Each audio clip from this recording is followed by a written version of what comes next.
You know what? I don't really care about my 401k today. You know what? Not that I can afford it, not that it isn't important, not that I'm not at a point in my life when I should be worried about my 401k, because I am. But this is what I believe. I believe in this man.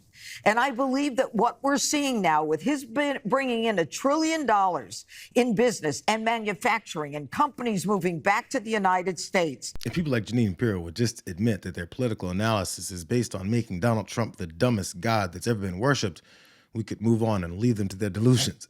But the main tenet of the Trumpian religion is to take everyone else down with them. Let's say Social Security didn't send out their checks this month.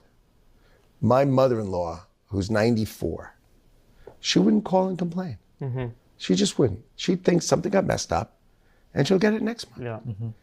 A fraudster always makes the loudest noise, screaming, yelling, and complaining.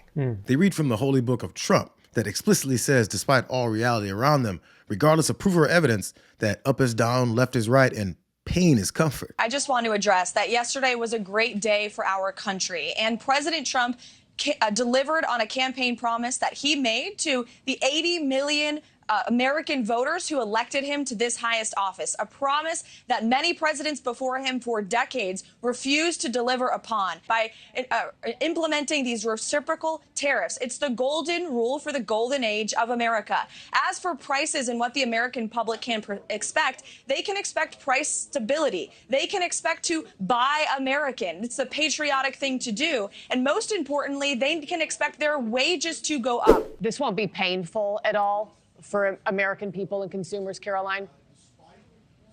It's going to be, there's not going to be any pain for American-owned companies and American workers because their jobs are going to come back home. This is a proven economic formula that works, and the American people should trust in Trump. All this self-righteous preaching works from the pulpit of their religion, but doesn't do much for the checkout line at the store. Hey, Kelly, so we're here in Teterboro, a Costco on one side, a Walmart right behind me. We've been talking to a lot of people who in many cases are doing their weekly shopping. And the common refrain we've heard is that prices were already going up and they are worried they could go up even more and that the consumer is feeling very stressed. We heard from one woman who even said that the same basket of groceries that she regularly buys has now effectively doubled. Take a listen. I feel like the prices are ridiculous now. It's to the point where it's going to be harder for people to shop because the prices are just insane. Literally, yes, because last week I like literally for the same amount of stuff that I bought, I literally paid like maybe 30, 40 bucks. And now it's like $75 for like 3 bags of groceries. It's like completely insane. Caroline Levitt and Howard Lutnick can make up all the stories they want.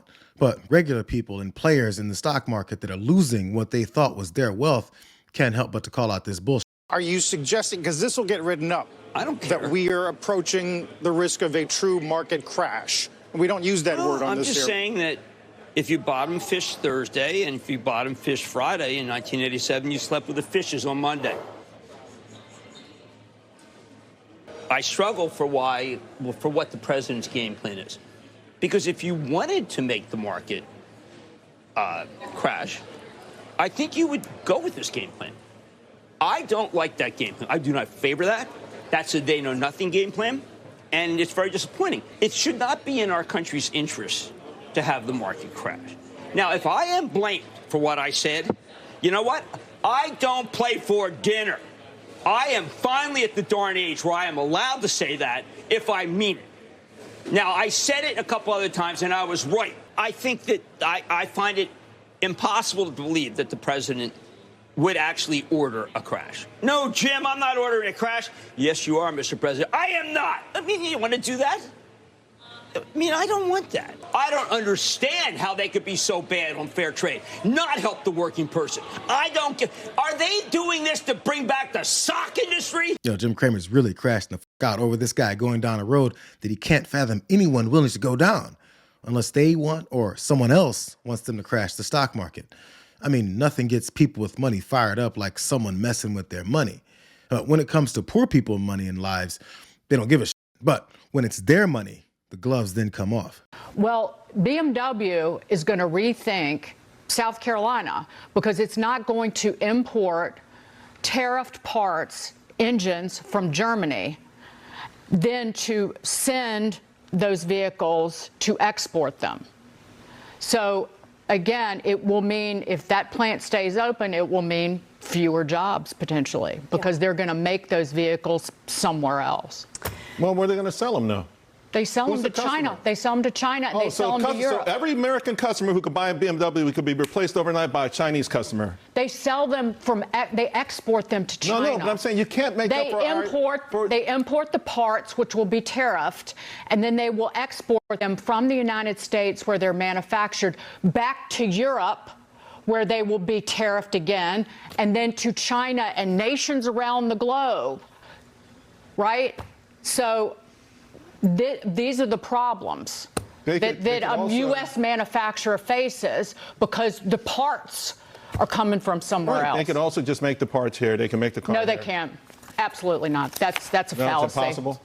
Yeah, 10 years, 15 years, 20 years. Have at it. It wouldn't take that long. Anyway, as far as the payments are concerned. To build German engines in the United States. Okay. So this dum-dum has panels on Fox Business fighting over his trade wars now. We're getting a glimpse into the varying levels of subordinate tendencies that his supporters fall into. Dagan McDowell sees him screwing things up as a bit more important than Charles Payne can fathom. Well, maybe his wallet hasn't been affected as drastically as hers has yet. But one thing is really clear as we head into this weekend following Trump's Liberation Day. The president doesn't care because he had a flight to catch to his Doral Golf Course in Miami, where the Saudi-owned Live Golf Tournament is being played this weekend. And last he checked, he's the dictator that they all propped up so that he can do whatever the hell he wants. You'll see how it's going to turn out. Our country's going to boom.